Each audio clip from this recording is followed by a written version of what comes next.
You think you know someone until they bring a puppy into your house without asking, crash into a car hard enough to send it flying into a tombstone, and drag you into small claims court over rent they never even paid. That's what I told the clerk when I filed the papers. And I wasn't exaggerating, not even a little. It started in January of 2013, when Jade and her partner moved in with my daughter Addie. Jade used to work at my bakery. She was quiet, punctual, respectful, the kind of employee you trust with the keys and the till. When she told me she was looking for a place to stay, I thought, well, Addie's house has room. I owned the house. Addie was living there alone. And frankly, she could use some rent money. So we set it up. I didn't ask for a lease agreement. It was more of a handshake deal, $400 a month, paid on the first. Jade said she'd split it with her partner, half and half. At first, things were fine. They paid cash, no receipts. Again, this was all casual. Addie was trying to get her life together after a messy year, and the last thing I wanted was to bring in more conflict. I thought Jade might even be a good influence. Big mistake. Fast forward to May, and everything unraveled in the space of a week. On May 5th, Jade and her partner brought home a puppy. No heads up. No discussion. Just a yapping ball of fur scratching up the floors of my property. Addie called me, livid. Mom, I didn't agree to this. I told them to take it back. I backed her up. I told Jade, the dog's gotta go. Not later, now. They said they took it back, but they didn't. Turns out, they just moved it into a friend's house down the street and were sneaking over to feed it every day. My neighbor saw them, and we weren't even at the worst part yet. Around that same time, Jade's partner, a guy named Eric Goranson, gets into a car accident. He hits another car so hard it skids off the road, crashes through a cemetery fence, and cracks a tombstone in half. The airbags deployed. The whole front of the car was totaled. Eric told everyone, police included, that he was going 1 or 2 miles per hour. That's what he said. 1 or 2, like he was pushing a shopping cart, not operating a motor vehicle. But Judge Judy doesn't fall for that kind of nonsense. You should have seen her face when he said it. Impossible, she said. The car you hit was crushed.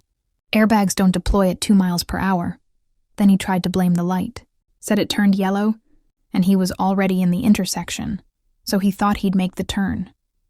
She shut that down too. You don't sit in the middle of the intersection waiting for a chance to go, she snapped. You wait behind the line until it's safe. Still, Eric kept talking. But I was at a dead stop, he insisted. He wasn't moving. Judy held up the photos. The plaintiff's car looked like it had been through a war. How did he end up in a cemetery if he wasn't moving, Mr. Goranson? She asked, eyes narrowed. Magic? You could have heard a pin drop. She ruled in favor of the other driver. $2,000. Case closed. Then we got back to the rent issue. Jade claimed she had paid May's rent in 2 $200 installments. Like always, I told the judge that wasn't true. She might have paid $200 at the start of the month, but she never paid the rest. Not this time.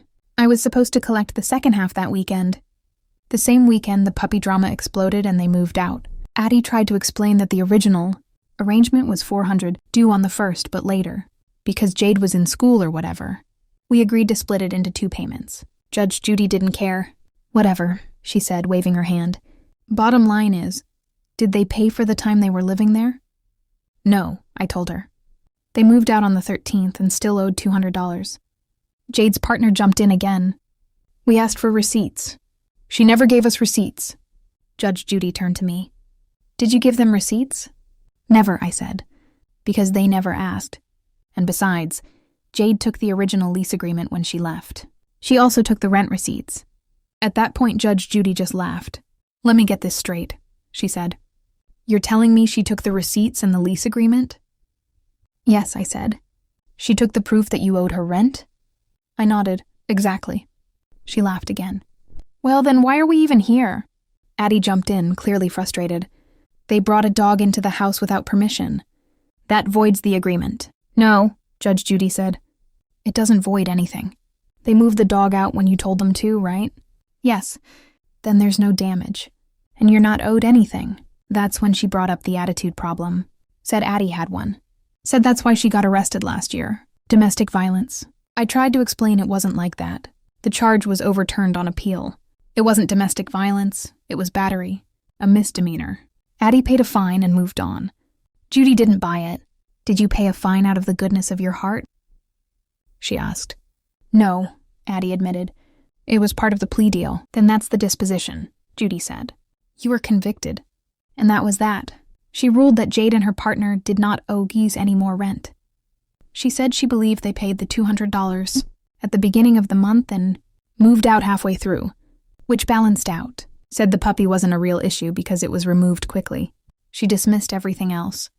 As we left the courtroom, I couldn't stop thinking, how did this spiral so fast? I used to like Jade. I trusted her. She worked in my bakery for nearly a year, never caused a problem. But something shifted when she moved in with Addie. Maybe it was the stress of sharing a house. Maybe it was the boyfriend. Maybe it was just too many blurred lines between work, family, and rent. Whatever it was, it taught me something I won't forget. Don't mix business with friendship. Don't rent to someone without a written agreement. And never let anyone bring a dog into your house unless they've cleared it with you.